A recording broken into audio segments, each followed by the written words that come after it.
Assalamualaikum viewers, I'm Hina Mahjabeen. I hope you all will be fine. Today we have to write a Python program that computes the factorial of a given integer. First of all मैं आप लोगों को दिखा देती हूँ कि किस तरह से फैक्टोरियल राइट करने के लिए यानी किसी भी नंबर का तो किस तरह से फार्मूला आप यूज़ कर सकते हो। इसके लिए रिकरेंस रिलेशन यूज़ किया है और रिकरेंस रिलेशन के बारे में मैंने आप लोगों को बताया था कि एक तो डायरेक्ट है जनरल फार्मूला यूज़ करते हैं और एक रिकरेंस रिलेशन यूज़ करते हैं जिसमें आप एक रूल बना लेते हैं और उसी को फॉलो करते हैं। उसी सीक्वेंस में आपके पास वैल्यूज़ आती हैं।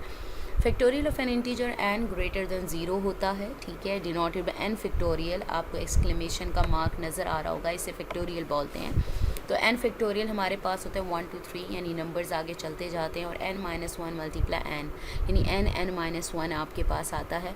और इसके लिए एक जो स्ट्रेटजी मैंने आप लोगों को बता दिया है रिकरेंस रिलेशन, जिससे आप इजीली एक रूल बना लेना सेट, आपको पता हो कि गोल है हमारा और इसको ही फॉलो करना है। अब यहाँ पर क्या करें, जो फर्स्ट टर्म है ना, हमने फर्स्ट वैल्यू का जो फैक्टोरियल है ना वो हमने ले लिया 1, ठीक है। जैसे प्रीवियस प्रोग्राम्स में हमने रिकरेंस रिलेशन यूज़ किया था, उसमें भी हमने क्या कर लिया था, इनिशियल वैल्यू जिसे कहते हैं वो सेट कर ली थी। उसके बाद फिर नेक्स्ट वैल्यूज़। अब उसके बाद रिपीटेडली आप क्या कर सकते हो, फैक्टोरियल ऑफ n नंबर्स, यानी n नंबर्स का मतलब है जहाँ तक भी आप फैक्टोरियल फाइंड करना चाहते हैं। प्रीवियस टर्म का जो फैक्टोरियल है मल्टीप्लाई n, यानी वो नंबर मल्टीप्लाई होता जाएगा। क्या है, प्रीवियस टर्म का जो फैक्टोरियल मल्टीप्लाई जो नंबर है हमारे पास, और नंबर क्या होंगे हमारे पास 2 3 4 2 n होंगे, यानी जितने नंबर्स आपने दिए होंगे, ठीक है। आप प्रोग्राम करेंगे, then the value f n is the required n factorial. A program that implements this approach is as follows. इसका कोड मैं आप लोगों को दिखा देती हूँ, इसको हम रन भी करेंगे और थोड़ी बहुत चेंजेस भी आप लोगों को करके दिखा दूँगी। मैं ऑलरेडी आप लोगों को बता चुकी हूँ, मैं एनाकोंडा नेविगेटर में बिल्ट इन एप्लीकेशन है जुपिटर नोटबुक, उसे यूज़ करती हूँ। आप किसी भी तरह का कोई भी IDE पाइथन के लिए यूज़ कर सकते हो एज़ यू विश। ऑनलाइन भी अवेलेबल हैं और भी पाइचाम एडिशन भी यूज़ कर सकते हो, कम्युनिटी एडिशन है वो भी कर सकते हो, गूगल को लैब यूज़ कर सकते हो और भी बहुत सारे हैं, तो आप अपनी मर्ज़ी से कर सकते हैं। जब इसको यहाँ से आपने क्या करना है, इसके लॉन्च करेंगे तो आपके पास इंटरफेस थोड़ा सा टाइम लेता है, इसलिए मैं इसे ओपन करके रख लेती हूँ। ये इंटरफेस ओपन होगा, वहाँ पर आपने जाना है न्यू में, पाइथन 3 को क्लिक करना है। जो इंटरफेस ओपन होगा वहाँ पर अपना कोड राइट करना है, एडिट कर सकते हो जैसे आपके पास होता है। अच्छा, मैंने यहाँ कोड राइट करके रखा हुआ है तो मैं आप लोगों को यहाँ पर समझा दूँगी क्योंकि टाइम लगता है राइट करते हुए। तो यहाँ पर हमें कहा गया था कोई भी नंबर लो, यहाँ है right a Python programme that computes the factorial of a given number. पहले वो नंबर लेगा, देन ही उसका जो रिक्वायर्ड फैक्टोरियल है वो फाइंड करेगा। n हमने कोई भी वेरिएबल ले लें, आप x ले सकते हो, y ले सकते हो, लेकिन यहाँ पर n का कहा गया है तो मैंने क्या लिया, n लिया है। और आप लोगों को पता है यूज़र से इनपुट लेने के लिए इनपुट का फंक्शन यूज़ करते हैं। ये जो हाईलाइट करी हूँ ना, यहाँ से यहाँ तक इनपुट का फंक्शन है। अगर आप जस्ट यही राइट कर देते हो तो जो यूज़र से इनपुट लेगा वेरिएबल वो पाइथन, तो ये होगा कि स्ट्रिंग कंसीडर होगी बाय डिफ़ॉल्ट, यानी आप कुछ भी एंटर कर सकते हो। लेकिन हमें है कि इंटीजर्स ही लेने हैं, इंटीजर स्टोर करवाने हैं, तो हम क्या करते हैं, एक्सप्लिसिट टाइप कास्टिंग यूज़ करते हैं, जिसकी वजह से हमने ये इंट राइट किया है, यानी इंटीजर्स ही रिक्वायर होगा स्टोर करना है यूज़र से। अब फैक्टो यानी फैक्टोरियल, यानी अब मैंने फर्स्ट जो टर्म है फैक्टोरियल की वो मैंने सेट कर ली है 1 है। और आप लोगों को पता है क्योंकि रेपिटेशन की बात हो रही है तो लूप से आप चाहें तो लूप्स यूज़ कर सकते हैं। यहाँ पर मैं क्योंकि फोर लूप का कॉन्सेप्ट चल रहा है, उसके प्रोग्राम्स चल रहे हैं, तो हम इसलिए यही यूज़ कर रहे हैं। आगे भी आप सिलेक्शन स्ट्रक्चर्स भी यूज़ कर सकते हैं, रेपिटेशन स्ट्रक्चर्स भी यूज़ करते हुए कर सकते हैं, बट डिफरेंट वेज़ में, उन्हीं के सिंटैक्स को यूज़ करते हुए। यहाँ पर फोर लूप है और मैंने आप लोगों को हेडर बताया था और प्रीवियस एग्जाम्पल से यही हेडर लूप जो है फोर लूप का वो यूज़ करते आ रहे हैं, जिसमें 4i एक वेरिएबल है जो इंक्रीमेंट करेगा, यानी स्टार्टिंग वैल्यू सपोज करो 1 है, ये 2 3 ऑनवर्ड चलेगा, यानी आपकी वैल्यू 1 से लेकर कहाँ तक होती है, n-1 तक होती है, ठीक है।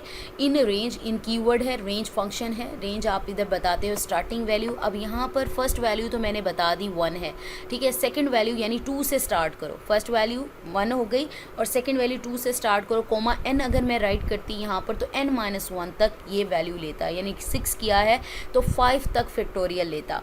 लेकिन n+1 ये भी करके देख लेंगे, मैं आपको दिखा दूंगी। और फैक्टोरियल में क्या करते हैं, हमने कहा था प्रीवियस जो टर्म है उसको रिकरेंस रिलेशन में यही था ना, हम एक इनिशियल वैल्यू दे देते हैं और उसमें क्या है एक रूल बना देते हैं। अब मैंने एक रूल बना दिया, एक फॉर्मूला उसे दे दिया, factorial is equal to factor multiply I, यानी नेक्स्ट टर्म होती जाएगी और जो फैक्टोरियल प्रीवियस है उसके साथ मल्टीप्लाई होता जाएगा। प्रिंट करें फैक्टोरियल इज इक्वल टू फैक्टो, यानी आप करें। अच्छा, इसको मैं करती हूँ, सपोज करें 6 तक जा रहा है, enter the number whose factorial is required. मैं चाहती थी 6 का फैक्टोरियल ले लूँ, मैं कैलकुलेटर से भी करके देखेंगे, ठीक है। वो मैं फैक्टोरियल आप लोगों को फाइंड करके भी बता देती हूँ। यहाँ पर 6 है आपके पास, फैक्टोरियल इज इक्वल टू 2 है, यानी फर्स्ट से स्टार्ट हुआ। 2 मल्टीप्लाई मेरे पास फैक्टो की वैल्यू क्या थी 1, 2 मल्टीप्लाई 1 क्या हो गया 2 हो गया। अब 2 मेरे पास फैक्टो की थी, देन आई से आई क्या है इंक्रीमेंट हो रही है वैल्यू 3, नेक्स्ट टर्म है 3, ठीक है। तो 3 मल्टीप्लाई क्या हो जाएगा 2, मेरे पास 6 आ जाएगा। अच्छा, मैं यहाँ पर सेट कर दूँ, अगर यहाँ मैं आप लोगों को करके दिखा दूँ, 1 मिनट। हमारे पास है ये कैलकुलेटर, सॉरी, ये आपने करना है फर्स्ट टर्म आप कर लें 4 टर्म, ठीक है। तो ये टर्म कर ली, टर्म्स हैं आई मेरे पास, तो यही इंक्रीमेंट हो रही होती है। और मैं दिखा देती हूँ, जैसे जैसे टर्म्स इंक्रीमेंट होती जाएंगी ना, तो ये हमारे पास आता जाएगा। ये देखो, इसके देखते हैं ये किस वे में होगा, यही मैं दिखा रही हूँ। ये देखें, फर्स्ट टर्म तो मेरे पास थी 1, ठीक है। मैं प्रिंट करवाना चाहूँ तो मैं इसको प्रिंट भी करवा सकती हूँ कि फर्स्ट टर्म इज़, प्रिंट का फंक्शन है, ठीक है। तो यहाँ पर देखें इन्वर्टेड कॉमास में फर्स्ट टर्म इज़, ठीक है, इज़ इक्वल टू हमारे पास क्या हो जाएगा, फैक्टो कर लूँ, फैक्टो है मेरे पास। तो ये देखो जब भी प्रिंट करेगा तो ये 6 में जब करती हूँ, देखिए फर्स्ट टर्म इज़ मेरे पास 1 है, तो 1 एज इट इज़ रहेगा। फॉर टर्म 2, यानी 2 पर जब आएगा तो फैक्टोरियल मेरे पास आ जाएगा 2 मल्टीप्लाई आई, मेरे पास प्रीवियस टर्म क्या थी 1 थी, 2 मल्टीप्लाई 1 हो जाएगा, ठीक है। अब टर्म 3 है, यानी ये जो आई है ना, आई इंक्रीमेंट हो रहा है, ठीक है। आपको आई के बारे में मेरे बताते हैं, इंक्रीमेंट यानी 1 2 3 4 5 6 7 8 9 10 ये जाता जाएगा।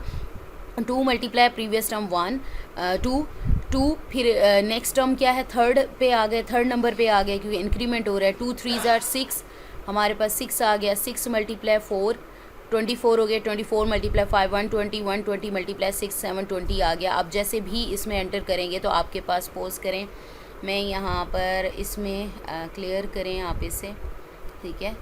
तो क्लियर करने के बाद मैं आप लोगों को एक और चीज़ भी करके दिखाती हूँ। अच्छा, यहाँ पर मैंने आपसे कहा था n-1 तक आता है, अगेन करके देखते हैं। यहाँ पर अगर मैं 5 तक करती हूँ, देखो 5 टर्म तक, देखो ठीक है, 5th टर्म तक आंसर आ गया फैक्टोरियल में। जैसे जैसे ये आई इंक्रीमेंट हो रहा है तो वैसे वैसे वो मल्टीप्लाई होता जा रहा है। सिंपल कैलकुलेटर से कैसे फैक्टोरियल निकालते हैं, फैक्टोरियल ये होता है कि जैसे आप 5 का फैक्टोरियल निकालते हैं ना प्रीवियस सीक्वेंस में, यानी 5 मल्टीप्लाई 4 मल्टीप्लाई 3 मल्टीप्लाई 2 मल्टीप्लाई 1, इस तरह से। जहाँ 6 का है तो 6 multiply 5 multiply 4 multiply 3 multiply 2 multiply 1 होता है। तो यहाँ देखें 120 आ रहा है 5 का फैक्टोरियल, ठीक है। 6 का करना है तो मल्टीप्लाई 6 भी कर दें आप, ये देख लें आप, ठीक है। 720 जैसे प्रीवियस में दिखाया। अब एक और चीज़ मैंने आप लोगों को दिखानी थी यहाँ पर चेंज करके, कि मैंने कहा था कि n ये जो इंक्रीमेंट होता है यहाँ n-1 तक होता है। n-1 n+1 का पर्पज़ ये है कि 5 लिखा है तो 5 टर्म्स का ही फैक्टोरियल आएगा। अगर मैं यहाँ पर यही आप ये देख लें, यहाँ पर अगर मैं करती हूँ, यहाँ पर जस्ट 5 राइट करती हूँ तो यहाँ देखो 4 टर्म तक, ठीक है, 1 टर्म कम आती है। तो इसीलिए वही रहने दें, तो आप क्या हो जाएगा आपके पास, ये देखें अगेन दिखा दूँ मैं आपको, ये देख लें, ठीक है। अगर मैं जस्ट राइट करती हूँ n, तो n-1 तक आंसर आएगा। और जब ये हेडर्स मैं आप लोगों को पढ़ा रही थी फॉर लूप के, तो मैंने आपको बताया था। तो अगर आप n+1 लिखते हैं तो वो जो लास्ट टर्म है जो कही गई है n-1 नहीं, हमारे पास n टर्म तक जितनी टर्म्स बताई गई वहीं तक आंसर आएगा। इसको करने का और वे भी है, वो भी मैं आप लोगों को दिखा देती हूँ। यहाँ पर देख लें आप, यहाँ पर मैंने स्क्रीनशॉट इसके लिए मैं आउटपुट के आप लोग देख सकते हो, ठीक है। तो जितने भी नंबर्स हैं आप उसका फैक्टोरियल इस तरह से ले सकते हो। रिमार्क्स में आप इस तरह से भी ट्राई कर सकते हो। यहाँ पर फैक्टोरियल 1 है, n वैल्यू स्टार्टिंग यानी वैल्यू आएगी 1, इंक्रीमेंट करेगा और -1 यानी लास्ट वैल्यू हमारी हो जाएगी। यहाँ पर देखें, इसको जब इम्प्लीमेंट करते हैं तो आपके पास सेम वही आंसर आता है। तो यहाँ पर हैंड प्रेसिंग भी बताई गई है कि किस तरह से टर्म्स वर्क करती हैं, जो मैंने आप लोगों को बताया है। यानी आपके कुछ कोड ऐड किया था ना यहाँ पर, ये अगर आप इसको हटा दो, ठीक है, ये इसको हटा दें। यहाँ पर फैक्टोरियल क्या था मेरे पास, जो था मेरे पास ये राइट कर दे, जस्ट ये कोड था तो तब भी आपके पास ये आता। जस्ट मैंने आप लोगों को समझाने के लिए इसके साथ राइट किया था। फैक्टोरियल इंक्रीमेंट होता जा रहा है, ठीक है। ये पासेस वगैरह दी में फैक्टोरियल 1 सेट किया तो i इज़ इक्वल टू 2 3 4 5 6 7 होता जाए। तो 1 मल्टीप्लाई, क्योंकि प्रीवियस टर्म मेरे पास वो फैक्टोरियल 1 था, मल्टीप्लाई जो अब है वो आई मेरे पास 2 है। फिर जो आंसर आया थर्ड 3 से मल्टीप्लाई हो जाएगा, यहाँ 3 आ जाएगा, ठीक है। इसी तरह 6 आया, 6 मल्टीप्लाई 4 हो जाएगा मेरे पास, 6 मल्टीप्लाई 4 हो जाएगा। और 24 मल्टीप्लाई आपके पास 5 आ जाएगा। 120 मल्टीप्लाई आपके पास आ जाएगा 6, ठीक है। और वह 720 मल्टीप्लाई आपके पास आ जाएगा 720 को करके देखते हैं 7 से क्या आता है। 720 मल्टीप्लाई 7, ठीक है, ये आपके पास आंसर आ गया। ये सेम इसी तरह से अगर फैक्टोरियल सेट करते हैं, अगर मैं सपोज़ करो उल्टा बैकवर्ड जाऊँ, ये तो स्ट्रेट में है क्योंकि फैक्टोरियल जब फाइंड करते हैं, सपोज़ करो n का फैक्टोरियल फाइंड कर रही हूँ तो बैकवर्ड जाते हैं, यानी फर्स्ट वैल्यू से आप स्टार्ट करते हैं। तो ये देखें आंसर वही आएगा। 7 से स्टार्ट किया, 7 6 और इस तरह से होता जाएगा। 1 था, प्रीवियस टर्म 1 थी, मल्टीप्लाई 7, 7 1 से 7 हो गया। 7 को 6 से कर दें 42 को अगेन 5 से, यानी बैकवर्ड जाना है। -1 राइट किया है ना तो बैकवर्ड जाएंगे, यानी पहले स्ट्रेट में किया देन बैकवर्ड में किया, लेकिन आंसर वही आपके पास आ जाता है। यहाँ पर 2-3 तरीक़ों से दिया हुआ है, और ये final value minus initial value plus increment divided by increment, इस तरह से। बाकी ये प्रोग्राम है आप लोगों का, डिफरेंट वेज़ में किए जा सकते हैं। प्रोग्राम में मैंने आप लोगों को दिखा दिया कि किस तरह से करते हैं। सो मुझे अपनी दुआ में याद रखिएगा, अपना ख्याल रखिएगा। टेक केयर, अल्लाह हाफिज़।